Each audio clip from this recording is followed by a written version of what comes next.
Oye, ¿y qué es lo más complicado? O quizá no, tú dime, de una terapia con niños. Creo que lo más complejo es cuando la familia no apoya o cuando la escuela también se resiste a hacer cambios o adaptaciones.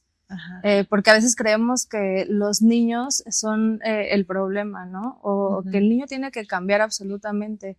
Y en realidad no, la verdad es que me encuentro casi en todos los casos en que si la escuela y la familia adapta y cambia situaciones, el niño automáticamente va fluyendo.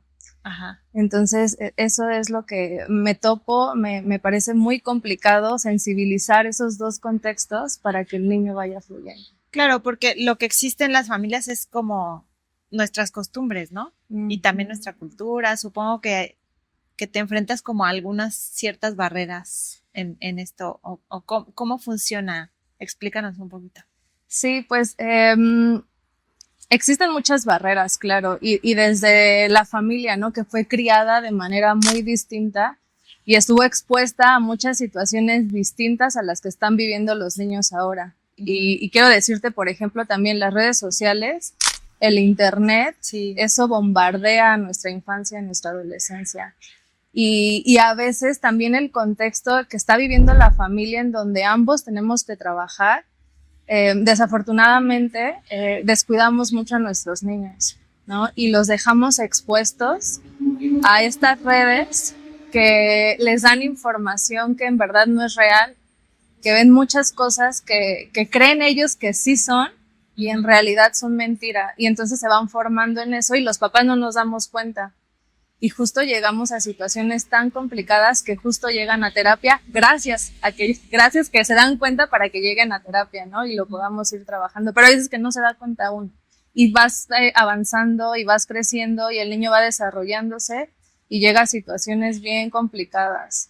Oye, y ya que hablas de esto, ¿cómo me doy cuenta? O sea, como cuáles son esas banderas rojas que necesito yo tener en cuenta como mamá o como papá o como tutor, ya sea el hermano mayor, la tía, no sé, eh, como esos cambios de comportamiento o actitudes, ¿qué es lo que hace que tú digas alerta, aquí hay un asunto que se tiene que atender?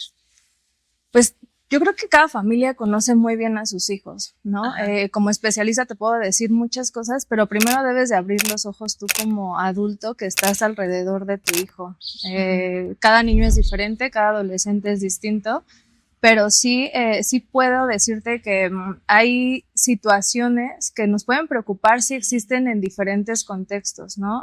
Si ya ves que algo está sucediendo en la escuela y que le está haciendo difícil al niño o al menor llevarla, pero que también en la casa está sucediendo y que también para ti como papá es bien complicado y que ves al niño angustiado, estresado o con síntomas físicos, biológicos que a lo mejor no tienen causa aparente, médica aparente, como no sé, a lo mejor un dolor de cabeza constante, dolor de estómago, cambios en el sueño, su alimentación, el apetito cambia, todo eso que puedes ver dentro de casa, pues te dice, oye, abre los ojos y vamos a ver qué más puedes hacer. Ajá. En los casos que tú atiendes, por ejemplo, no sé, ¿cómo aconsejas a los padres? O sea, por ejemplo, obviamente no quiero que me cuentes un caso, ¿no?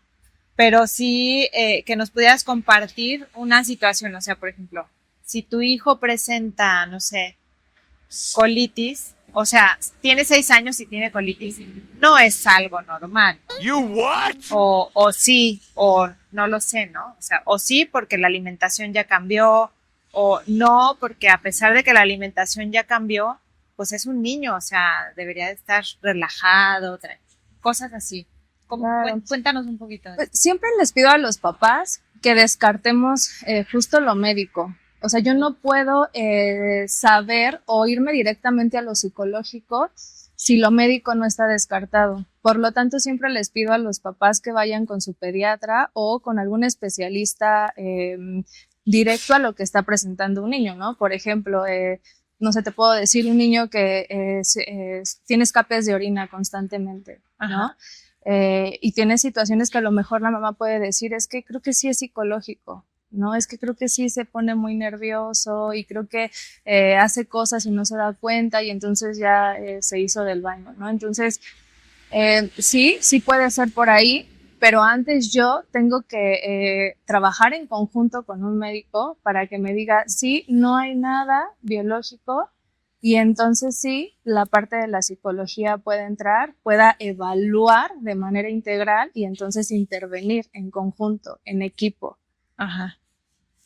¿Qué situaciones podrían generar estos cambios o estos detonantes en un niño? O sea, en tu experiencia, ¿qué podría ocurrir en la escuela o en los ambientes de convivencia del niño que hagan cambiar su estado físico? Pues mira, a lo mejor va a ser como muy trillado hablar del bullying, pero podría ser que sonara también como una palabra muy de moda, pero existe, ¿no? Y ya ha existido desde hace muchos años, solamente que no tenía el nombre. Ajá. Pero a mí sí me gustaría que también identificáramos qué es el bullying, ¿no? Porque a veces simplemente es un conflicto entre pares que se puede resolver entre ellos. Pero el bullying no es así. El bullying sí o sí siempre necesita de un adulto para que intervenga. Okay. Ajá. ¿Por qué? Porque hay 3 aspectos bien importantes que nos hacen diferenciar y nos hacen decir sí es bullying. Uno es la intencionalidad. Ajá. ¿Qué quiere decir? Que el menor o el adulto o quien esté ejerciendo el bullying tiene ese propósito de dañar. ¿Okay? La otra es esta repetición. Quiere decir que no es una situación aislada de una vez. Esta situación ha sido repetitiva, y se ha ido sosteniendo en el tiempo. Y otra es la parte del desequilibrio de poder. O sea, hay un desequilibrio total en la parte, puede ser física, social, hasta numérica, ¿no? ¿Cuántos niños están apoyando a ese buleador? Ajá. Entonces, todos esos 3 conjuntos deben de estar juntos para que nosotros podamos decir sí es bullying y entonces, pues bueno, actuar, ¿no? Y antes de actuar ante ya la situación de violencia escolar o de acoso, pues bueno, siempre es importante que hagamos planes de prevención en las escuelas. Ajá. Y lo bueno que, bueno, aquí en Querétaro, claro que hay protocolos, como en todos los estados, pero sí quiero que hoy los papás se lleven esa parte, ¿no? Que existe el protocolo, y que ellos pueden exigirlo, ¿no? Exigirlo en las escuelas. Y no necesitamos que un niño verbalice, me están acosando, me están molestando, porque a veces para un niño es bien difícil. Sí, claro, porque no lo entienden al 100%, o no es que no lo entiendan, sino a lo mejor no saben cómo manifestarlo, ¿no? No saben ponerle palabras a lo que están sintiendo. Así es. Y por eso también es bien importante trabajar con la inteligencia emocional, ¿no? Desde pequeñitos. Nosotros como adultos, trabajar en nuestra inteligencia emocional porque somos los principales modelos. Ajá. Entonces, si trabajamos con eso, pues el niño va a reproducirlo en casa, pero también en otros contextos como la escuela. Y entonces va a decir, no, alto, no me gusta. Claro. ¿Sale? Y para. Y alejarse y pedir ayuda también, porque se necesita si es en un momento justo de acoso o bullying. Que también eso puede resultar difícil a veces para un niño, ¿no? No sé, el estar en una situación así y ver que son, como decías, o sea, el bully más los chicos que lo apoyan, y entonces estás tú solo y puedes sentirse como, oh, es que si lo acuso, nadie me va a creer, o situaciones como esa, ¿no? ¿Cómo puede un niño o cómo puede la mamá de ese niño ayudarlo a enfrentar eso?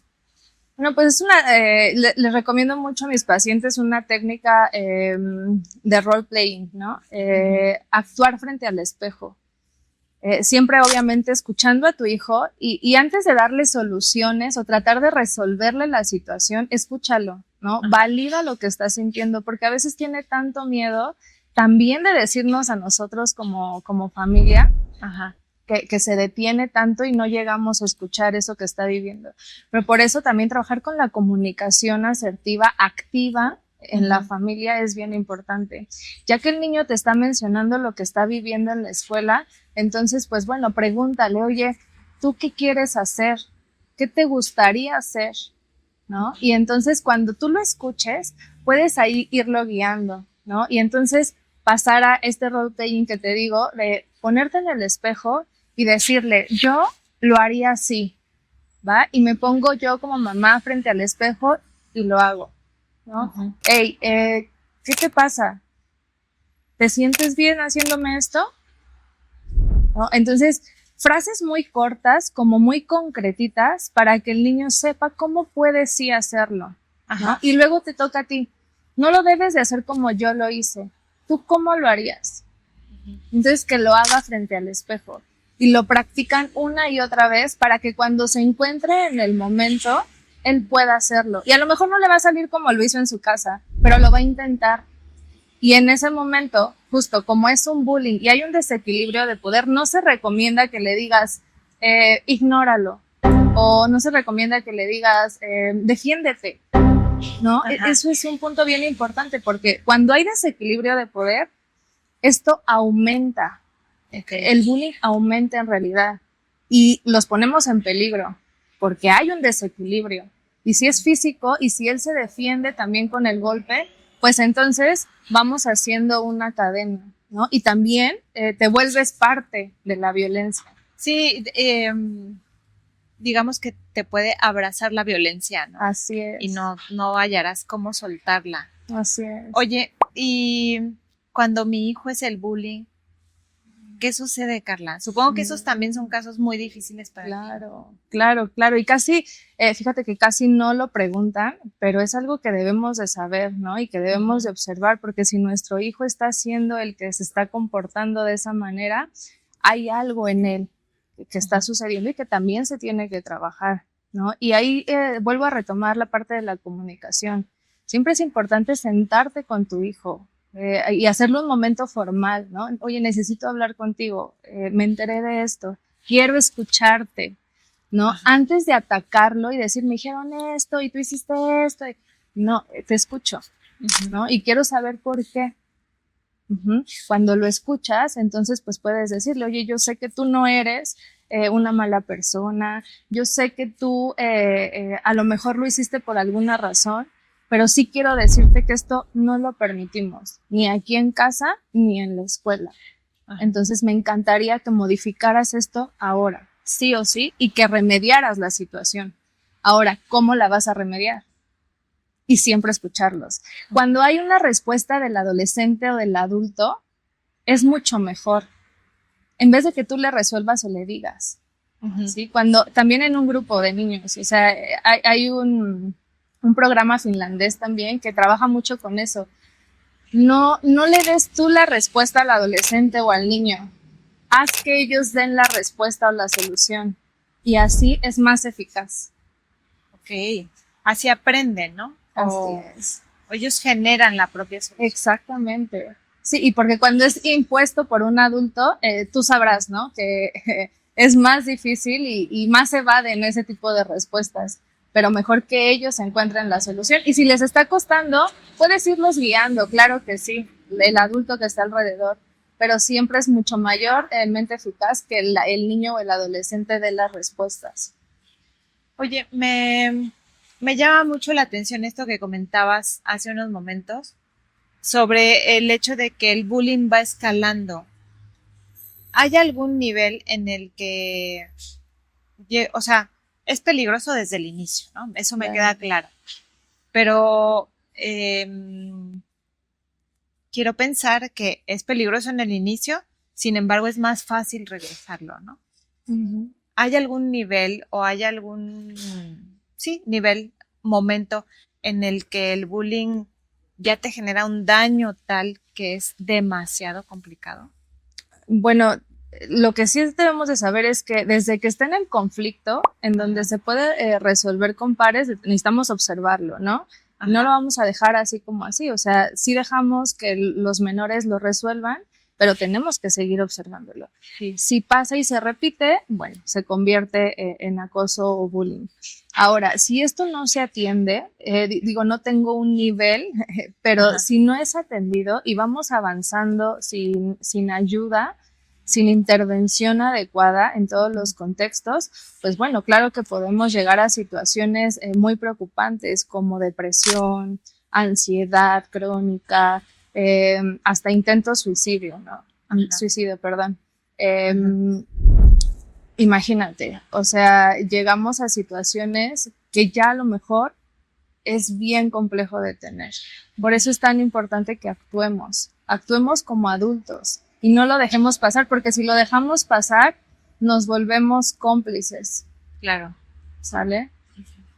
Oye, Carla, ¿esto solo ocurre en las escuelas? Bueno, no lo creo, no lo creo. Digo, no trabajo con adultos, pero sí sé que existen también, por ejemplo, en las empresas, y no solo en las empresas, sino también dentro de las familias. Justo por eso, hay veces que los niños no se dan cuenta que está haciendo, porque están normalizando tanto esa violencia que me da mi papá, tal vez diciéndome, ay, mi gordito, chiquito, bebé, ay, panzoncito, todo el tiempo. Es violencia, aunque no lo queramos ver, ¿sale? Entonces, justo normalizamos y entonces me pasa en la escuela y tal vez sí me hace sentir algo, pero creo que no pasa nada y continúo, pero con un montón de cosas interiorizadas, emociones que no se están sacando y que explotan y que van a explotar en cualquier momento. Ahora, ¿qué hace un papá cuando esa emoción explota? O sea, me refiero a esto, ¿no? Es una cultura, ¿no? Finalmente, llamémosle la cultura de la familia. Pues porque al papá también lo enseñaron a ser así, ¿no? O sea, en su casa también era así, y en la casa de su papá. Sí. Entonces, como que se va heredando. Y al niño no le gusta, pero nunca dice nada, pues porque en su casa es normal. Pero le sucede en la escuela y no se siente cómodo. Es como traer un saco que te aprieta muchísimo, ¿no? Sí. Te lo tienes que poner porque es el del uniforme, pero te aprieta tanto que no te deja respirar bien, ¿no? Sí. Entonces llega un momento en el que dices, ya, y sacas toda la emoción. ¿Cómo la contienes? Pues bueno, ahí entra tu inteligencia emocional. Ajá.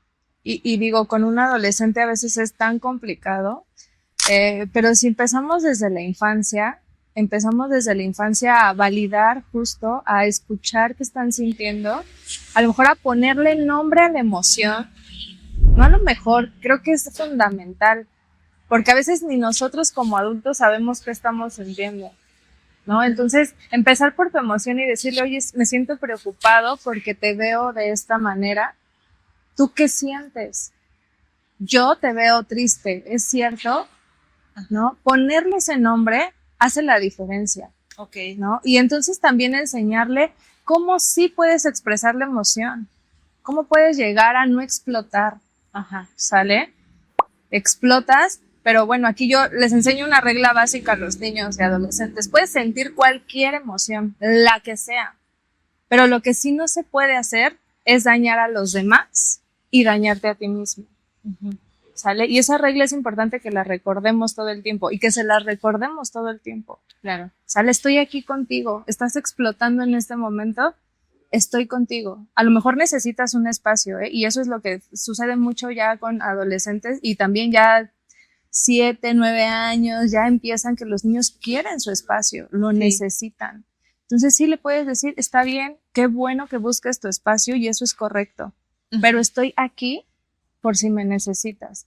Y seguramente cuando estés más en calma, vamos a poder encontrar una solución juntos, ¿sale? Pero recuerda, no me lastimo y no lastimo a los demás, ¿sale? Si tú me gritas, si tú me dices cosas hirientes, pues bueno, me estás lastimando, entonces eso no lo voy a permitir. Respira, ten tu espacio, busca cómo cambiar tu pensamiento, porque, bueno, quiero decirte que trabajo con terapia cognitivo-conductual, ¿no? Ajá. Y es eso, o sea, trabajar desde el pensamiento, porque tu pensamiento siempre te va a generar una emoción.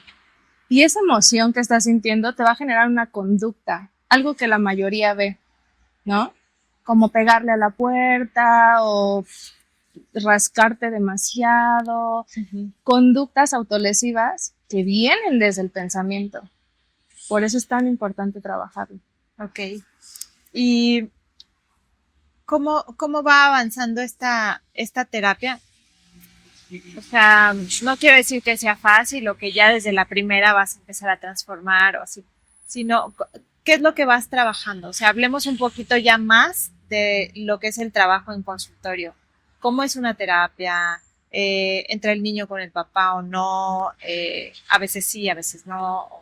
Cuéntanos un poquito. Bueno, con los niños siempre se trabaja de la par con los papás. Es lo que les digo, y a lo mejor es un ejemplo burdo, pero sí les puedo decir que no es como llevar tu carro al mecánico y decir, dime en cuánto tiempo está listo, dime cuándo regreso por él, ¿no? Ajá. No es así, necesitamos trabajar en equipo. Entonces, todo el tiempo estoy con los papás, todo el tiempo. Y con los niños, pues bueno, es un trabajo de terapia de juego también, ¿no? Ajá. Todo el tiempo, hasta con los adolescentes que lo permiten, porque hay adolescentes que no les agrada el juego. Ajá. Y entonces pues pasamos como a algo más justo como esto, como un diálogo.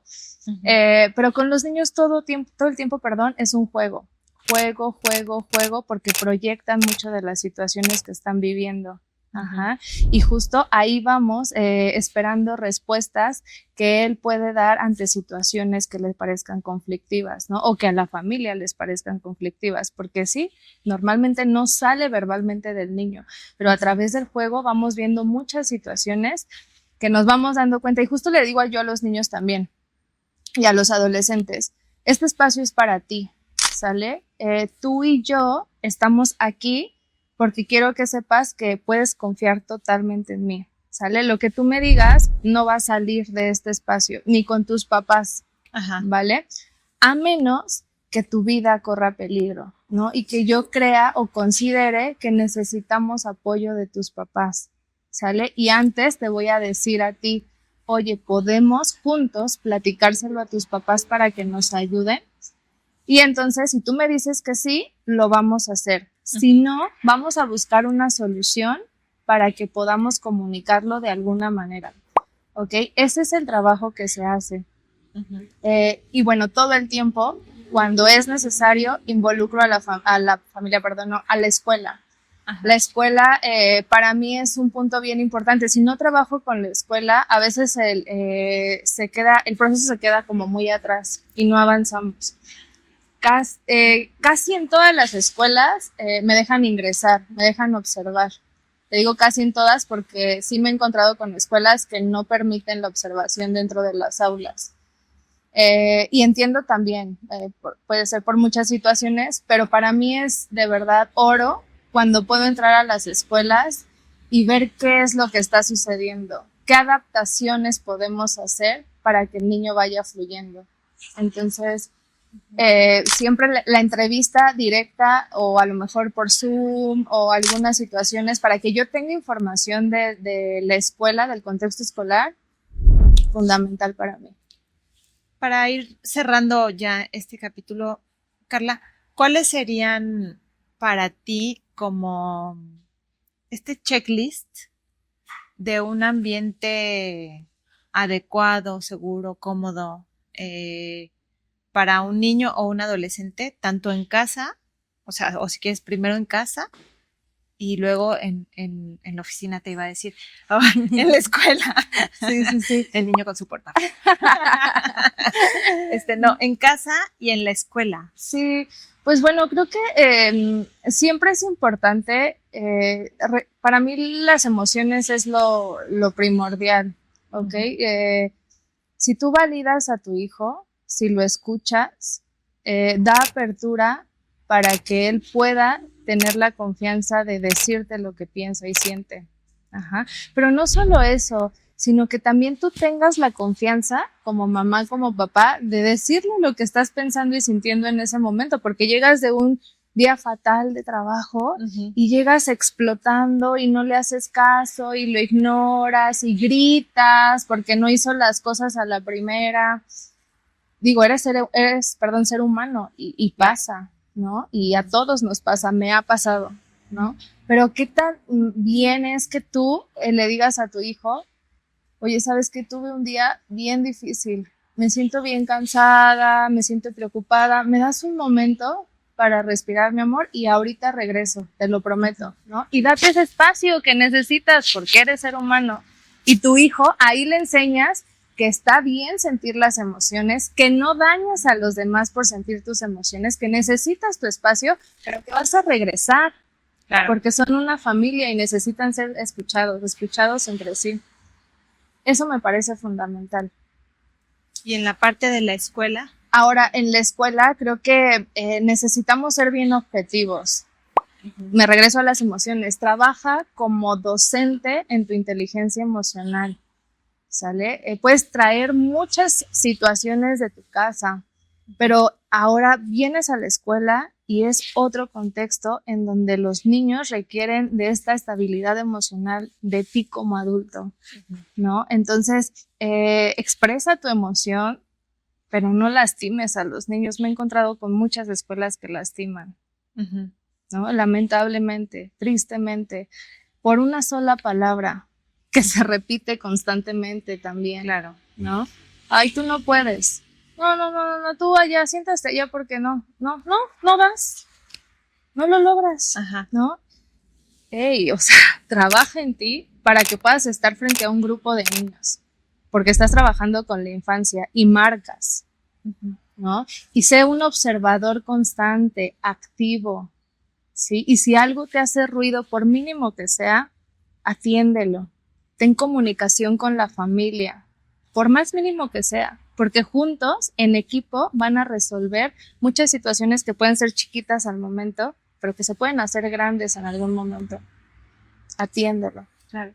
Oye, me brinca ya por último esto que dices de muchas veces las escuelas son las que lastiman. Bueno, no muchas veces, algunas veces. Yo como mamá, ¿cómo puedo saber que esto, o sea, que no es su compañero, no es una situación en casa, tal vez es la maestra la que me lo está incomodando, me la está incomodando? Fomenta estos espacios de diálogo en casa. Les pongo también un ejemplo o unas tareitas que pongo en terapia, ¿no? De siéntate antes de comer, lanza una pelota. A mí me encantan los objetos reguladores, los squishies, plastilina, slime. Lanza un objeto porque cuando hablas de lo que estás pasando es difícil, ¿no? Y cuando aprietas ese tipo de objetos, te regulas. Automáticamente tu emoción se regula. Entonces, lanza esos objetos a la persona que tú quieras escuchar en ese momento. Hey, mamá, te toca, ¿no? Y tú dile lo que estás viviendo en ese momento. Y ahora le dile tú, mamá, a tu hijo, te toca. ¿Qué pasó en la escuela? ¿Qué te sucedió? ¿Qué te gustó? ¿Qué no te gustó? Haz preguntas abiertas, ¿no? Porque a veces solemos decir saliendo de la escuela, ¿qué tal te fue en la escuela? Bien. Ah, qué bueno que te fue bien, ¿no? Y ya nomás se acaba el diálogo. Pero cuando hacemos este tipo de dinámicas, este tipo de juegos en casa, pues bueno, el diálogo se hace como muy natural y escucho y me escuchan y no me critican, solo me están escuchando y estamos jugando, ¿no? Claro. Y además que pasa mucho con los niños, en las noches es cuando los niños más dicen y dicen y dicen. Hoy me decía mi hija, oye mami, ¿por qué crees que en la noche te quiera decir todo lo que me pasó en el día? ¿Y por qué pasa?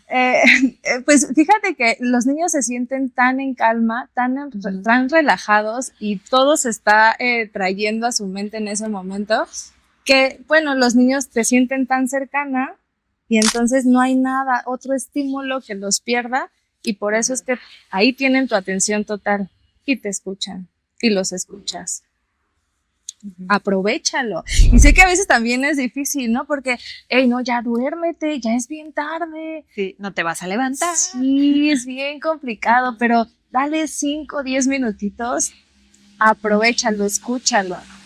Y algo que me encantaría también que hicieras es, como papá, como mamá, haz un espacio de meditación, ¿no? De atención plena. Y esto me encanta porque fluye más en la noche, ¿no? Y hay muchos podcasts también que te dan esa apertura para poder hacerlo, porque o sea, a la edad del niño lo va guiando y también te sirve un montón a ti como mamá, como papá, y además luego te cuenta un cuento que te relaja y eso es como un ritual nocturno que ayuda mucho a fomentar esta comunicación. Muy bien, Carla, pues te agradezco muchísimo que nos hayas regalado unos minutos de tu tiempo y todos estos consejos para, voy a llamarle, combatir el bullying en nuestra sociedad. Gracias por la oportunidad para servirles. Muchas gracias.